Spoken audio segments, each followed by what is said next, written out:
What is the pleasure of Senator Judge Cayetano? Mr. President, I'm explaining my vote. The lady has 2 minutes. Thank you.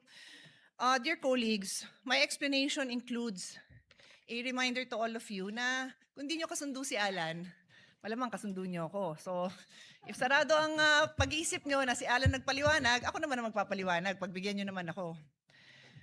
But what I'm saying is not new from what Senator Alan Cayetano expressed. And I have here copies of the constitutional verbatim debate on this provision. And as Senator Alan read, sinabi ni Mr. Monsod, is it not understood that when the President of the Philippines is on trial, it is the only time when the Chief Justice of the Supreme Court will preside? Is it necessary to say that the Senate President will preside during all other times? Ulitin ko yung tanong, kasi yun ang tanong natin today. Is it necessary to say in the Constitution that the Senate President will preside during all other times? Ang sagot ni Mr. Davide, Mr. Presiding Officer, I precisely presented that because we have a distinction when it comes to the Chief Justice of the Supreme Court. But with that clarification, that in all other cases, it would be the President of the Senate who will preside, I withdraw the amendment. Kaya clear sa Constitution that in all other cases, the President of the Senate will decide.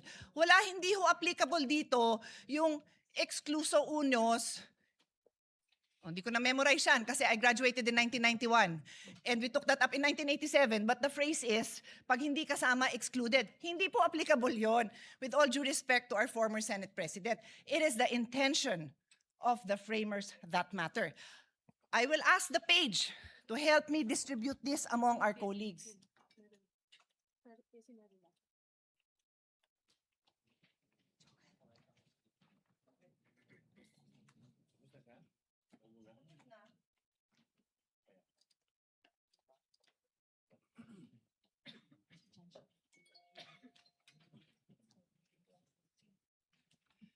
I have also asked our staff to actually copy. I am environmentally friendly, so ayoko sana ng papel. Pero alam ko na hindi po lahat sa atin gumagamit ng digital, ng electronic gadgets, kaya pinapil ko na lang. Pero kailangan ko pakita sa inyo yung mismong nasa journal, yan din yon. Yan din yon, my dear colleagues. Yun lang hiling ko sa inyo, intindihan naman natin yung nandito. Bumoto na. Pero intindihan naman natin kasi this is just the first day. We cannot disregard the Constitution, and I continue, Mr. President.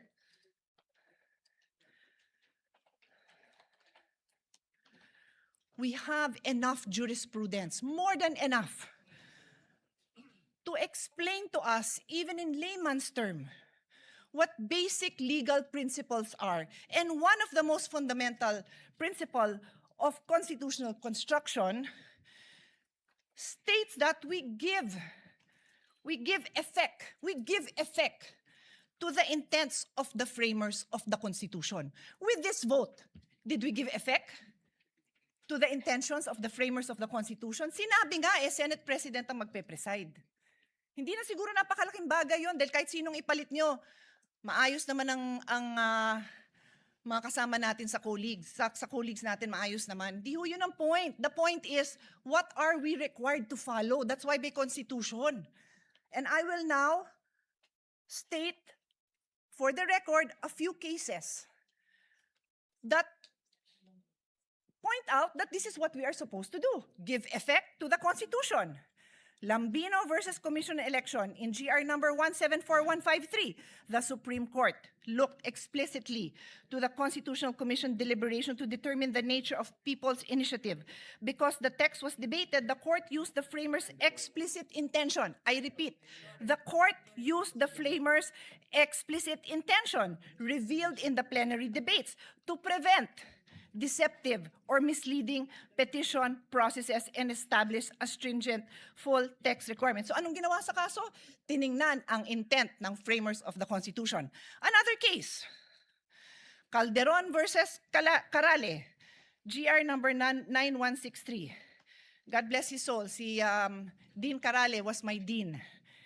And Senator Imis as well. Senator Kikos as well. He was with my father in the University of Michigan. So pagbigyan niyo na ako a moment of remembering him.